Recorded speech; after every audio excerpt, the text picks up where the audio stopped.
Hello everyone, কেমন আছো তোমরা সবাই? আমরা পড়ছি ইন্ডিয়ান পলিটি ফান্ডামেন্টাল রাইটস বা মৌলিক অধিকারের চ্যাপ্টার আমরা পড়ছিলাম। মৌলিক অধিকারে অলরেডি 3টে ভিডিও আমরা ডিসকাস করে নিয়েছি। আজ আমরা 4th পার্টে রয়েছি, চতুর্থ পার্ট। দেখো, ফান্ডামেন্টাল রাইটসের চ্যাপ্টারটা আমরা যদি দেখি, একবার রিক্যাপ করে দিচ্ছি। আর্টিকেল 12-13 আমরা জেনে নিয়েছি, এটা ভূমিকার মতো বলা যেতে পারে।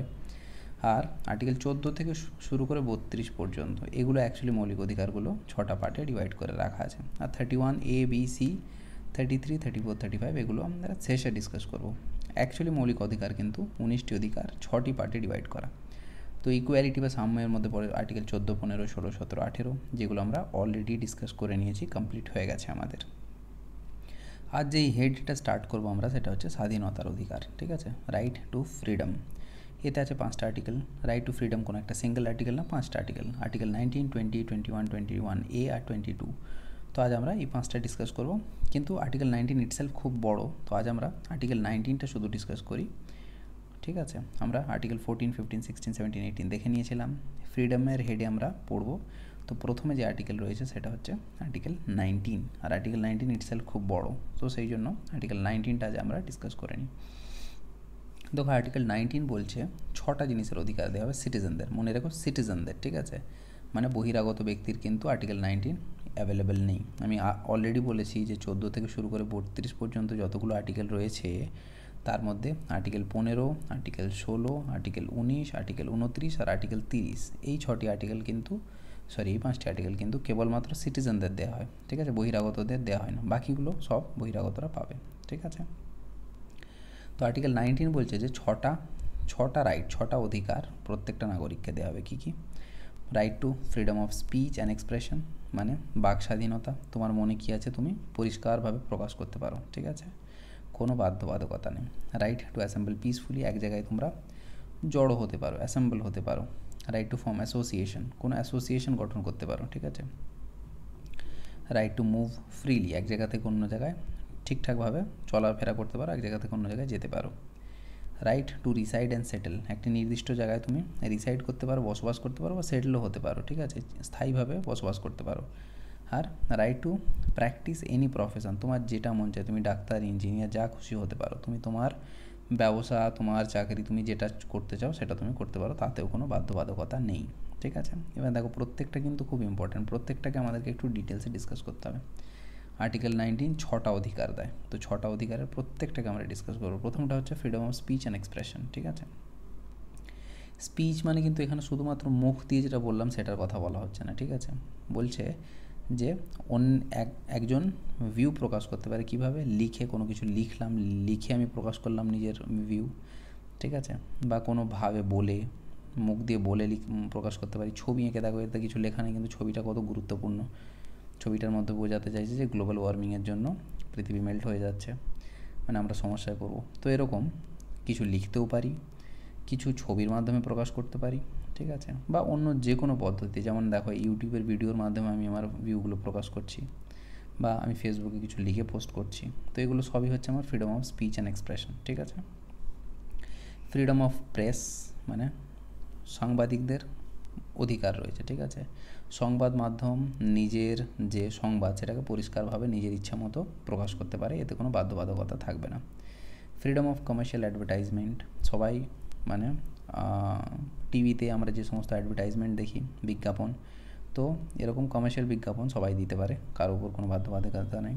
ফ্রিডম এগেনস্ট টেলিফোন ট্যাপ, মানে কেউ তোমার টেলিফোন ট্যাপ করতে পারে না, এটা তোমার অধিকার আছে। হ্যাঁ, গভর্নমেন্ট চাইলে করতে পারে নির্দিষ্ট কিছু শর্তে।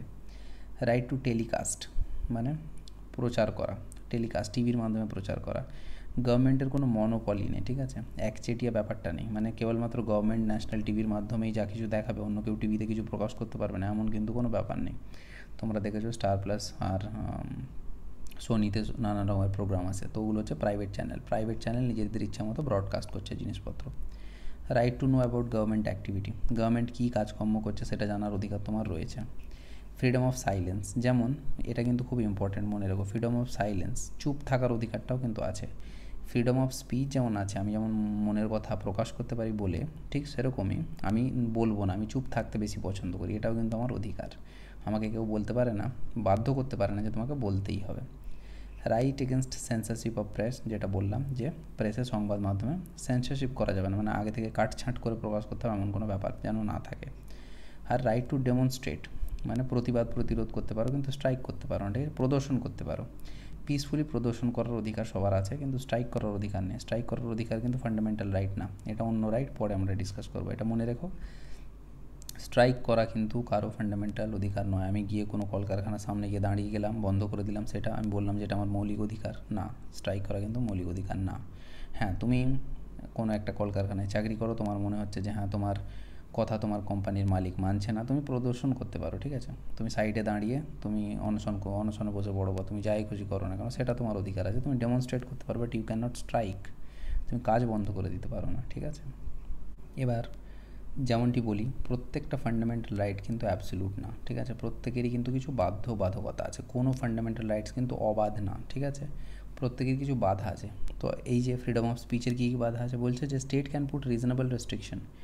স্টেট যদি চায়, স্টেট মানে সরকার, সরকার মানে কি অলরেডি আমরা ডিসকাস করেছি, সেন্ট্রাল গভর্নমেন্ট হতে পারে, স্টেট গভর্নমেন্ট হতে পারে, পঞ্চায়েত হতে পারে, মিউনিসিপ্যালিটি হতে পারে, গভর্নমেন্টের কোনো ডিপার্টমেন্ট হতে পারে, ঠিক আছে, ইভেন গভর্নমেন্ট কোনো কোম্পানি হতে পারে, কোনো ব্যক্তি গভর্নমেন্টের আন্ডারে কাজ করলেও তাকে স্টেট বলা হবে। তো স্টেট যদি চায় তাহলে রিজনেবল রেস্ট্রিকশন লাগাতে পারে, কিসের উপর? On the ground of sovereignty and integrity of India, ভারতের সার্বভৌমতার যদি হনন হয় তাহলে কিন্তু গভর্নমেন্ট রেস্ট্রিকশন লাগাতে পারে। তুমি এমনই একটা কথা বললে সেটা গভর্নমেন্টের সার্বভৌমতার এগেনস্টে, ঠিক আছে, তো এরকম কথা তুমি বলতে পারো না, তোমার উপর গভর্নমেন্ট রেস্ট্রিকশন লাগাতে পারে। বা তুমি এমন কিছু কথা বললে যাতে সিকিউরিটি ডিস্টার্ব হয়ে যায়, ঠিক আছে, তুমি প্লেনের মধ্যে গিয়ে বললে যে বম আছে, তো কী হলো, লোকজনের মধ্যে আফরাতফরি মেচে গেল, লোকজন মানে একদম এদিকে দৌড় ঝাঁপ করে দিল, অনেক সমস্যা হতে পারে, তো এটা সিকিউরিটির এগেনস্টে। তো তুমি যা খুশি বলতে পারো মানে এই না, তুমি রিজনেবল কথা বলতে পারো, ঠিক আছে, নন রিজনেবল জিনিসে তুমি কিন্তু বলতে পারো না যে আমি এটা আমার বলার অধিকার আছে। Friendly relation with foreign state, এমন কিছু কথা বলে দিলে যাতে অন্য একটা দেশের সাথে ভারতের যে সম্পর্ক সেটা বিগড়ে গেল, এরকম করলে চলবে না। Public order, decency or morality, কোনো ভুলভাল কথা যদি আমি বলি একটা মোরালিটির এগেনস্টে, সেটাও চলবে না। কন্টেম্পট অফ কোর্ট, কোনো কোর্টকে আমি ডাইরেক্টলি পাবলিকলি ক্রিটিসাইজ করতে পারি না। ডিফেমেশন, কারো অপমান করতে পারি না। Incitement to an offence, public এক জায়গায় দাঁড়িয়ে রয়েছে, আমি তাদেরকে ভায়োলেন্ট হওয়ার জন্য কিন্তু করতে পারি না, উত্তক্ত করতে পারি না সবাইকে যে হ্যাঁ মারামারি করো, রাইট লেগে যাও, এগুলো কিন্তু ফ্রিডম অফ স্পিচ না, ঠিক আছে। এই সমস্ত জিনিসের উপর কিন্তু গভর্নমেন্ট চাইলে রেস্ট্রিকশনস লাগাতে পারে, ঠিক আছে, ক্লিয়ার। তো 6টা রাইটের মধ্যে প্রথমটা যেটা freedom of speech and expression clear হয়ে গেল। দ্বিতীয়টা কি? রাইট টু অ্যাসেম্বল পিসফুলি, ঠিক আছে, পিসফুলি শান্তিপূর্ণভাবে তোমরা যদি কোথাও একত্রিত হও, তোমরা আমরা সবাই আর কি, এরা সবাই শান্তিপূর্ণভাবে বাহুবলীর জন্য একত্রিত হয়েছে, এটা এদের ফান্ডামেন্টাল রাইট, এটা এদের অধিকার, ঠিক আছে। Every citizen has the right two assemble peacefully and without arms, কিন্তু হ্যাঁ এরা যদি বন্দুক কামান দাগা নিয়ে চলে আসতো তাহলে কিন্তু এটা ফান্ডামেন্টাল রাইটস হতো না। ফান্ডামেন্টাল রাইটস বলছে শান্তিপূর্ণভাবে বিনা কোনো অস্ত্র নিয়ে যদি তুমি অ্যাসেম্বল হও তাহলে সেটা তোমার অধিকার, ঠিক আছে। মানে তুমি পাবলিক মিটিং করতে পারো, ঠিক আছে, আড্ডা মারতে পারো এক জায়গায় জড়ো হয়ে, ঠিক আছে, পজিশন, ব্যান্ড বাজা বারাত দেখো বিয়েবাড়িতে, তো এগুলো হচ্ছে মৌলিক অধিকারের মধ্যে পড়ে, ঠিক আছে। আবার স্টেট রেস্ট্রিকশন লাগাতে পারে, ঠিক আছে। স্টেট কীভাবে রেস্ট্রিকশন লাগাতে পারে? Sovereignty and integrity of India and public order. এক তো যেটা বললাম, এমন তুমি মিটিং করছো যে ভারতের সার্বভৌমতার বা ভারতের মধ্যে যে ইন্টিগ্রিটি, লোকের মধ্যে যে একতা, সেটা বিনষ্ট হচ্ছে, সেটা হলে কিন্তু চলবে না। আর দ্বিতীয় পাবলিক অর্ডার, ঠিক আছে, এমন জায়গায় তুমি অ্যাসেম্বল হলে যেখানে ট্রাফিক জ্যাম হয়ে গেল, ঠিক আছে, বা কোনো পাবলিকের ডিস্টারবেন্স হলো, সেটা কিন্তু চলবে না, সেই ক্ষেত্রেও কিন্তু স্টেট রেস্ট্রিকশন চাইলে লাগাতে পারে। এছাড়া এখন যেটা তোমরা আরও এক্সাম্পল দেখতে পাচ্ছ, কারফিউ লেগে গেলে বা সিআরপিসি থেকে 144 লেগে গেলে বা ইন্ডিয়ান পেনাল কোডের 141 ধারা লেগে গেলে, এগুলো লেগে গেলে কিন্তু রেস্ট্রিকশন লেগে যায় অলরেডি, ঠিক আছে। তখন তুমি বলতে পারবে না যে আমি অ্যাসেম্বল হব, ঠিক আছে। যেমন এখনই এই সময়ে অনেক জেলাতে ডিস্ট্রিক্ট ম্যাজিস্ট্রেট কী করে, একটা অর্ডারের মাধ্যমে কারফিউ লাগিয়ে দেয় সন্ধ্যে 7টার পর, সন্ধ্যে 9টার পর, বিভিন্ন জায়গায় বিভিন্ন রকম রুল। তো এই সন্ধ্যে 9টার পর যখন তোমার রেস্ট্রিকশন লেগে রয়েছে সেই সময় তুমি কিন্তু অ্যাসেম্বল করতে পারো না, ঠিক আছে। তো এটা হয়ে গেল দ্বিতীয় যেটা আমরা সেটা জেনে নিলাম। থার্ড হচ্ছে রাইট টু ফর্ম অ্যাসোসিয়েশন, ঠিক আছে, সংগঠন তৈরি করা। বলছে যে এভরি সিটিজেন, প্রত্যেকটা সিটিজেনের এটা অধিকার যে তারা যদি চায় অ্যাসোসিয়েশন গঠন করতে পারে, ইউনিয়ন গঠন করতে পারে, কোঅপারেটিভ সোসাইটি তৈরি করতে পারে, political party, company, club, group যা খুশি তৈরি করতে পারে, এটা তাদের ফান্ডামেন্টাল রাইট। এটা কেউ বলতে পারবে না যে তোমরা কেন গ্রুপ তৈরি করলে। আমরা পড়াশোনা নিয়ে আলোচনা করবার জন্য একটা গ্রুপ গঠন করেছি, ঠিক আছে? এটা আমাদের ফান্ডামেন্টাল রাইটস। অ্যাভেঞ্জাররা নিজেদের মধ্যে একটা গ্রুপ গঠন করে নিজেদেরকে অ্যাভেঞ্জার বলে ডাকে, তো এটা হচ্ছে ওদের ফান্ডামেন্টাল রাইটস, ঠিক আছে?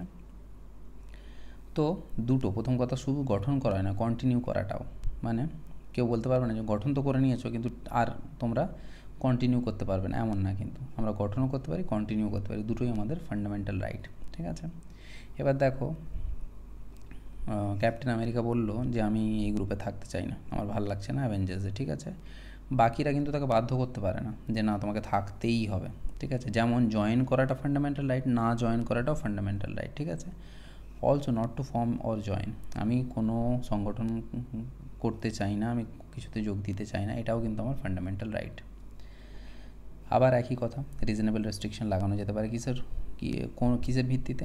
সোভেরেনিটি অ্যান্ড ইন্টিগ্রিটি অফ ইন্ডিয়া, ভারতের সার্বভৌমতা একতা বজায় রাখবার জন্য। তুমি এমনই একটা সংগঠন তৈরি করলে যে সংগঠন মারাত্মক, ঠিক আছে? তুমি কিছু ক্রিমিনাল লোকজনদেরকে নিয়ে একটা গ্রুপ গঠন করার কথা বলছো, তারা হয়তো দেশদ্রোহের কথা চিন্তা ভাবনা করছে, তো এটা এরকম হলে গভর্নমেন্ট কিন্তু রেস্ট্রিকশন লাগাতে পারে। সোভেরেনিটি ইন্টিগ্রিটি অফ ইন্ডিয়া যদি উল্লঙ্ঘন হয় তাহলে কিন্তু গভর্নমেন্ট লাগাতে পারে। পাবলিক অর্ডার, তুমি এমন একটা অ্যাসোসিয়েশন তৈরি করেছো যেখানে লোকজন ভালো নয়, যারা মানে আনলফুল কাজকর্ম করে, ঠিক আছে, লোকজনকে ডিস্টার্ব করে, তো সেরকম পাবলিক অর্ডার ডিস্টার্বেন্স হলেও কিন্তু এটা গভর্নমেন্ট রেস্ট্রিকশন লাগাতে পারে। আর মোরালিটি, যেমনটি বললাম যে কোনো অসামাজিক কাজকর্ম করবার জন্য কিন্তু তুমি কোনো গ্রুপ গঠন করতে পারো না। কিন্তু একটা জিনিস এখানে মনে রাখবে যে right to obtain recognition of the association is not fundamental right. মানে তুমি একটা গ্রুপ গঠন তো করলে, ঠিক আছে, তোমরা পাঁচ বন্ধু মিলে একটা এনজিও টাইপের গঠন করলে, ঠিক আছে, এটা তোমার গঠন করাটা তোমার সাংবিধানিক অধিকার, এটা তোমার ফান্ডামেন্টাল রাইট, ঠিক আছে? কিন্তু তুমি যদি বলো যে আমি তো এনজিও গঠন করলাম, আমাকে সরকার কেন রেকগনিশন দিচ্ছে না, সরকার আমাকে রেকগনিশন দিক, দেখেছো অনেক এনজিও বা অনেক গ্রুপে লেখা থাকে গভর্নমেন্ট রেজিস্টার্ড, তো তুমি যে অ্যাজ এ সোসাইটি রেজিস্টার করবে নিজেকে, এটা কিন্তু তোমার ফান্ডামেন্টাল অধিকার না, ঠিক আছে? গঠন করাটা তোমার ফান্ডামেন্টাল অধিকার, কন্টিনিউ করাটা তোমার ফান্ডামেন্টাল অধিকার, কিন্তু গভর্নমেন্ট তোমাকে রেকগনিশন দেবে কি না সেটা কিন্তু তোমার ফান্ডামেন্টাল অধিকার না। হলো? তো ফার্স্ট তিনটে আমরা ডিসকাস করে নিলাম। Moving on, right to move freely, মানে তুমি যেখানে খুশি যেতে পারো, তোমাকে কেউ আটকাতে পারে না, তুমি একটা রাজ্য থেকে আরেকটা রাজ্যে যেতে পারো, আর একটা রাজ্যেরই বিভিন্ন পার্টে তুমি চলাফেরা করতে পারো, ঠিক আছে? কেন এটা? যাতে করে কি না আঞ্চলিকবাদ সৃষ্টি না হয় লোকের মনে, যেন প্রত্যেকটা ভারতীয় নিজেকে এক মনে করে, এই জিনিসটা তৈরি করবার জন্য কিন্তু রাইট টু মুভ ফ্রিলি এটা একটা এটা একটা মৌলিক অধিকার হিসাবে দেওয়া হয়েছে, ঠিক আছে? প্রত্যেকটা সিটিজেনের অধিকার আছে যে ভারতের অঞ্চলের ভিতরে যেন যাতায়াত করতে পারে, কোনো অসুবিধা নেই। আবার রিজনেবল রেস্ট্রিকশন লাগানো যেতে পারে কিসের জন্য? Interest of general public, protection of interest of schedule tribes. দুটো কথা, প্রথমটা দেখো, ইন্টারেস্ট অফ জেনারেল পাবলিক, আম জনতার সুবিধার জন্য অনেক সময় রেস্ট্রিকশন লাগানো যেতে পারে। যেমন এখন এক রাজ্য থেকে অন্য রাজ্যে যাওয়া কিন্তু অনেক সমস্যার সৃষ্টি হয়েছে, কেন? কারণ এই যে কোভিড-19 বিস্তারের জন্য, তো এক জায়গা থেকে একজন ব্যক্তি গেল অন্য জায়গায় গিয়ে ভাইরাস ছড়িয়ে দিল, তো পাবলিক ইন্টারেস্টটাকে রক্ষা করবার জন্য অনেক সময় রেস্ট্রিকশন চাইলেও লাগানো যেতে পারে। এছাড়া protection of interest of schedule tribes, কিছু ট্রাইবাল এরিয়া আছে, ঠিক আছে, কিছু আদিবাসী অঞ্চল আছে, আদিবাসীদের যেন একটা ডিস্টিংক্ট কালচার থাকে, তাদের একটা নির্দিষ্ট কালচার থাকে, তারা সেটা সংরক্ষণ করে রাখবার চেষ্টা করে, তো সেইখানে কেউ যদি বহিরাগতরা ঢুকে কালচারটা নষ্ট করে দেয় তাহলে অসুবিধা, সেই জন্য ট্রাইবাল এরিয়াগুলোকে প্রোটেক্ট করা হয়। ট্রাইবাল এরিয়াগুলোকে অনেকের যাওয়ার অনুমতি গভর্নমেন্ট দেয় না।